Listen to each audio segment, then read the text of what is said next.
Happy Friday, Audra. Happy Friday, Molly. You awake now? Yeah, I I'm think it's a awake. good song.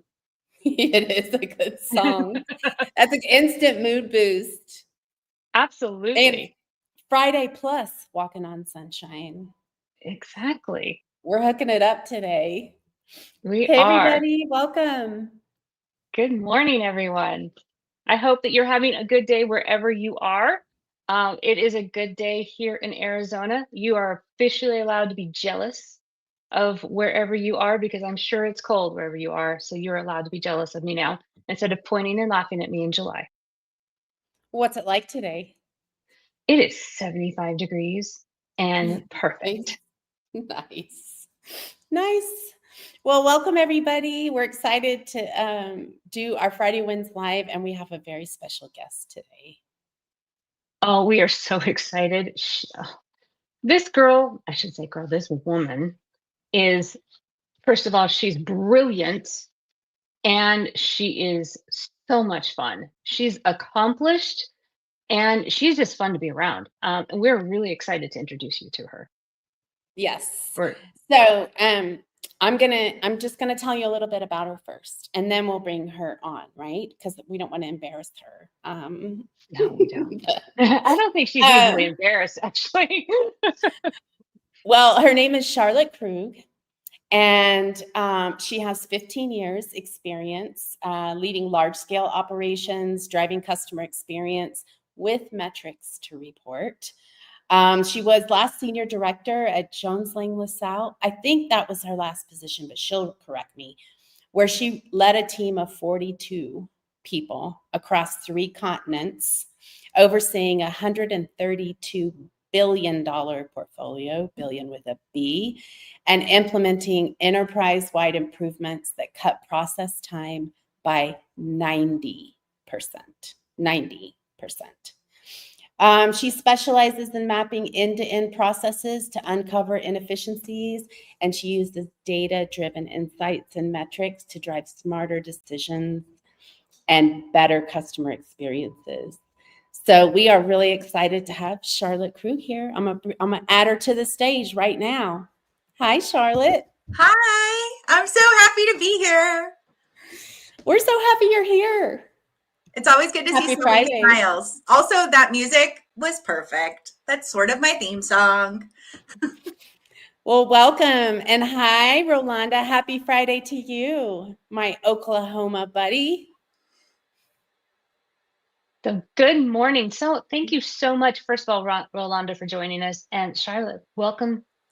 Welcome to Friday Wins Live. And thank you for being here. And you're kind of amazing. I mean, Aww. Not only are you amazing to be here, but you brought receipts. I got some. Yeah, that's my favorite thing, bringing receipts. And she's been in this business. I mean, we said 15 years, but the reality is she grew up in this business, highlighting appraisals, eating her kicks when she was kick cereal when she was just a toddler in her mom's. And it's funny, a lot of women that we talk to grew up in this business. So it's not really just 15 years experience. It's a lifetime of loving and believing in real estate finance. And so we are super happy to have you here. Yeah, my mom had, she was a single mom with 3 daughters, and she had an in-home office. And so she eventually, expanded and moved out of the house. But when I was young, she was in the house, but that glass door was always closed, right? And so the way to get in was to help. And so I'd be faxing bids. She took me to auctions on Saturday mornings. Like it was then that I really saw this amazing industry and also saw the power of a woman-led business in this industry.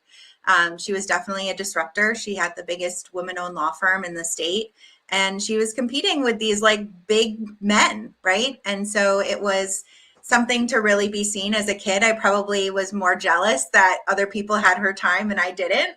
But now that I'm an adult and I can see just how hard she worked and how much it paid off, it's a reason why I'm really passionate about bringing in the next generation of women in this business and supporting women in this business, because we need it. I think what you said really touched me. You said the way to get in was to help. And that's like still true today, you Yeah. know. So that's great. I'm a single mom, my mom also.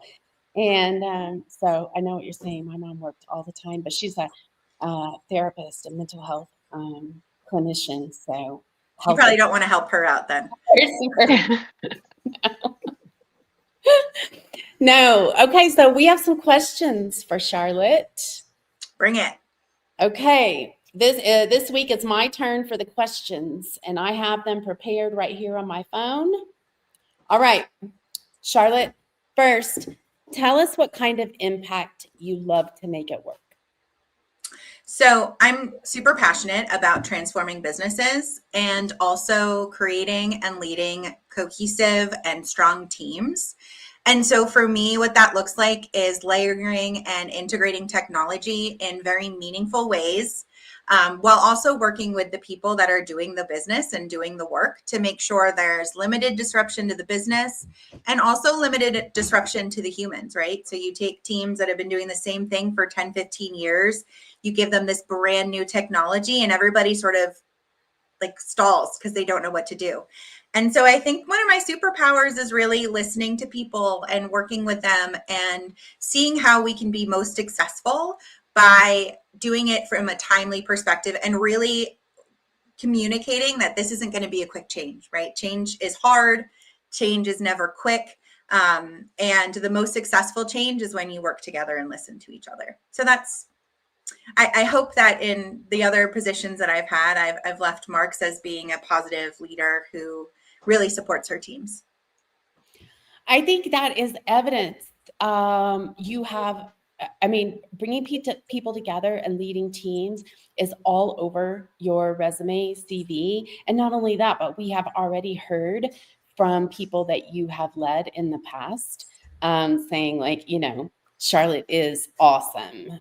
Here's Dana. Hi, welcome, Dana. She says, Charlotte is wonderful. And we agree. She was one of my managers in Houston at another job. Nice, nice. Okay, are you ready for our next question? I'm ready.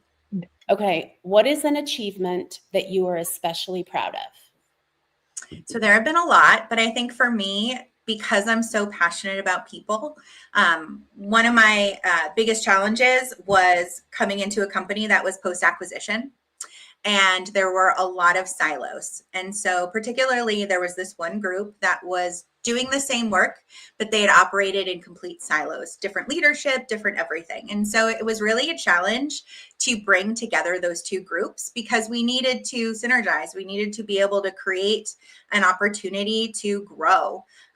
And so I really worked to bring teams together, to increase visibility, to increase the productivity by increasing that visibility. So the first thing I started with was really the managers. So bringing them, we spent a few days in Fort Worth, Texas. We did leadership training. We had our teams do different quizzes so that we learned about their learning styles, their listening styles, so that we could really work with the managers to give them the tools so that they could excel as leaders in their toolkit. Also taking away some of their work that they were still doing from when they had their former jobs. So I think one thing that people don't understand is that when you're a people leader, that takes up 30 to 60% of your day. And so if you don't have the tools to be able to do that and you don't have the time, you're not going to be successful. So in that particular group, that was super important to me. Another thing I did was I created these task forces. So when people said they wanted something to change, I said, great, let's create a task force. Let's go after it. And why don't you lead it? And so by doing that, we were able to create more change in a smaller time period because we had all of these little groups working together. It also helped to build structure and build camaraderie because people were talking and working with each other across the aisle, people they didn't know before. And so it started to slowly break down those walls, break down those silos. We did a lot of cross training, and the task forces were really fun. They gave the leadership opportunity, like I mentioned, but it also led a little bit of competition to see who could finish their thing first. And it was really, really a lot of fun when we realized that we had more similarities than differences. But until you really talk to each other, you'll never find that out. So at the end of the day, that job for me was really successful because I was able to bridge those gaps, to bring the teams together. And we created a really strong, empowered management team that led to analysts who were just really happy to come into work every day amidst all that change. That's a superpower. Yeah. I mean, and that's really important that you made people and created an environment that people are like, I can't wait to go to work. That's an important skill. Thanks. Yeah. And leading people, like leading teams post acquisition, that is, I mean, it's like you started with the hardest problem and ended with high performing teams that work together and have fun doing it. I like the task force competition. I like that idea. Yeah, and I mean, as you can tell, I am very positive, and I'm a pretty big optimist. And so I think that, you know, there's time for work, but we're also humans at the end of the day. And so if we can figure out ways that will motivate us to work, then why not? Why not add fun to it?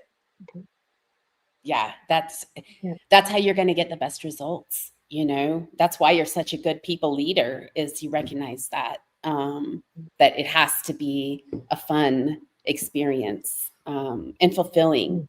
Yeah. So congrats to you. Yeah. Okay, so my next question is, what kind of role or environment do you really thrive in? So I think what's really important to me is to be in an environment where people's voices are heard and where people are seen for who they are, but also what they can bring to the table. And I say that because a lot of times people have so much more to offer, but because their position doesn't allow them to kind of step out of their bounds, or maybe they've had managers that have put them down so much that they just forgot how to speak up. I think it's really important to be in a culture and an environment that rewards people for speaking up, that gives them opportunities like these task forces that I did so that people have leadership opportunities. And, you know, there's no bad idea. The only bad ideas are the ideas that people don't feel comfortable saying. I also want to be in an environment where failures are seen as learning opportunities. I can't tell you how many times somebody came to me and they were really scared and really nervous because something went wrong. And I'd be like, okay, that's tuition. It's just tuition money, right? Like, certainly there's an opportunity there to learn from any mistake that you make. And not everything is a mistake if you turn it into a positive. So for me, having an environment that really encourages people to collaborate, to grow, to not be afraid of growing, and supporting all aspects. Yeah, you either win or you learn. Yeah, there's But really, no it's loss. always learn. Even if you win, you better be learning. Okay, good. All right, here's my next one. What's something outside of work that shapes how you show up as a leader or a teammate? So in 2016, I went through a yoga teacher training. And so for those who don't do yoga, it's basically I'm a coach for people that do yoga. And so for me, going through that training really taught me how to see people for not just what they are, but what they're capable of, what I mentioned before. Seeing how different bodies react to different poses really made me learn that everybody's going to react to things differently. You can't just train people one way, right? Some people are visual learners. Some people need to read something. Some people need to practice something together with you. You know, everybody is just so different. And so since I became a yoga teacher, I've really been far more empathetic, far more open. I've learned to listen a lot more than talk. And I think as people leaders, it's an honor and a privilege to be in a position to be able to guide someone's career. We spend so much time at work, and something that I really take to heart as a yoga teacher, talking people through what can be a really hard practice, and teaching them how to meet their edge and how to continue to show up for themselves every day. Those are all tenets that are really, really important in the workspace. And I think sometimes work just becomes this like hard box, and I don't think it needs to be. I think that we can bring enthusiasm and positivity and empathy into work. And that's how people stay. That's why people stay. That's why they're happy, because they have that leadership that they can lean on and trust. And so I would be a completely different person if I hadn't gone through that training, and if I didn't continue to grow also as a yoga teacher. And I try to bring that to work. And I've tried to teach yoga at work. Doesn't work as well, but the qualities of the practice are certainly things that I bring to the table. Well, you make Okay, yoga good. sound way more fun I than know. when I've tried in the past. So maybe I'll try it again. There's all different types. Like the kind that I teach, it's hot. We play loud pop music. I'm on a mic. It's I couldn't do the kind where you sit and you ohm and you're in your head the whole time. That would not do well for me. Yeah, that's the kind that didn't work for me. Yeah, no, let's not do that. Audra, you can come do a Zoom class of mine. You're on. I'll do that. I want to go. Yeah. I wanna do it. Okay, so Charlotte is looking for her next role, and if a recruiter or a hiring manager is listening, watching right now, what's one thing that you want them to remember about you? I want them to remember that I am a passionate people leader, and I am also bilingual in the languages of technology and business. So the place where the technology has been brought in to fix all of the problems, and then they talk to the business and the business doesn't know how to talk to them, bring me in. I'll help you out. I'll bridge those gaps. I think it's really, really important to have somebody that understands both sides of the aisle, because otherwise you get a lot of back and forth and things seem like they're not going to work when they would possibly work if you had somebody that really understood both sides of that. And so that's really where I'm passionate. And also I'm just really excited for my next opportunity. So I never thought that I would be doing escrow operations. I never thought that I would have been doing fintech. And so I don't know where my next role will be, and I'm open to it, and I'm excited to learn and grow. And recruiters, come at me. Well, and such a good opportunity right now too, because so many are implementing technology that, I mean, the stats say will go nowhere because their people aren't with it. And so it seems like now is a perfect time to bring you in, especially if there are new initiatives that they want to implement. So yeah, now's the time. Okay, I do have one more question, Charlotte. Okay. And I don't know if I gave you a heads up about this or not, but I'm ready. okay, we have a Spotify playlist that Audra and I have made up, and it is all the guests that we've had on Friday Wins Live. They tell us what their favorite hype song is, and then we play it next Friday before we bring the next guest on. So, what's your favorite hype song? Okay, so this maybe might sound a little strange, but "We Didn't Start the Fire" by Billy Joel, because it's just one of those where like It's solid. Yep. number one, like the beat, like you just have to dance, and then also it's fun to try to remember all the lyrics because nobody ever remembers the lyrics, and you're just kind of like da da da Doris Day da da da. So it's just one of those that's really fun. It is a good one. Okay, good. Our Yes. Spotify playlist is heating up, Audra. It is. It's a good one. And it's so eclectic. It's awesome. It is. Yeah. There's a lot of really interesting personalities out there that have great taste in music. Yeah, for real. Thanks for sharing that. Yeah. Anytime you need help with music, I make playlists for all my yoga classes. And it's like going back to like when I was, on the boombox with the cassette player and the radio was playing a song and you had to like click record like just right. Now it's a lot easier. Yeah. That's now you don't I have remember to do those. that. Yeah, the mixtape days. I remember that. I'm not sure everybody knows what that's about, so we'll have to educate. But now I get to step in. Are you ready for Fast Five? You didn't get to study for these. Ooh, okay. I'm ready. All right. Fast Five. All right. What food do you love that everybody judges you for? Squid salad. That's easy. Squid salad. I didn't mean to make that face. Yeah, no, I know. It's Japanese Korean restaurants, and everybody is like, seaweed salad is like somewhat tolerable, but when I order a squid salad, everybody's like, oh my God, what are you doing? It's basically like ceviche, but with squid. And there's this one place that has it, and it's delicious. Yeah, But don't no, tell I my think rabbi. I hope my rabbi isn't watching. you kind of lost me there at squid salad. Seaweed salad, I'm down. Squid, yeah, I lost me. I think But ceviche is excellent. So Yeah. I'm open to it. I'm open Okay. to it. But it has to be the right place. Don't be careful where you get it. Okay, we'll follow your lead, Charlotte. We'll go with you. We'll go with you and we'll try it. If your life right now had a title, what would it be? Bring it on. Bring it on. Yeah, I So think. could we pair it with the movie? Yeah, because I feel like I've had to either be my own cheerleader or find cheerleaders that support me. And, I didn't know that this is where I would be.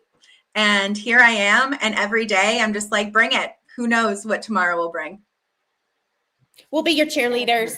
Yeah, Yeah, you we're are. excellent cheerleaders. It's wonderful. I love this group. Okay. What's the most surprisingly useful thing that you keep in your bag or on your desk? Okay. Bobby pin. So I have like a weird thing where I hate it when I have like dirt under my fingernails. So is the bobby pin on them? Or like if there's a flyaway, or if I need to get open something, like a bobby pin just does everything. Crack a lock. I feel like you have something in your teeth, like maybe a bobby pin. It's not coated. That's an excellent answer. I probably might have overshared on the hygiene there, but you had no Molly's- prep time, and that's an excellent answer. Yeah. And Molly's cracking locks. These are things I need to know more about, Molly. And we'll have to talk about this on air if you're cracking locks with Molly. You need more than one, though. You need two.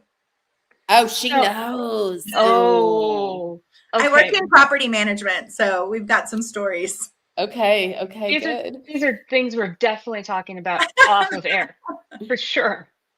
If you could teleport anywhere for 1 hour, where are you going? Only 1 hour?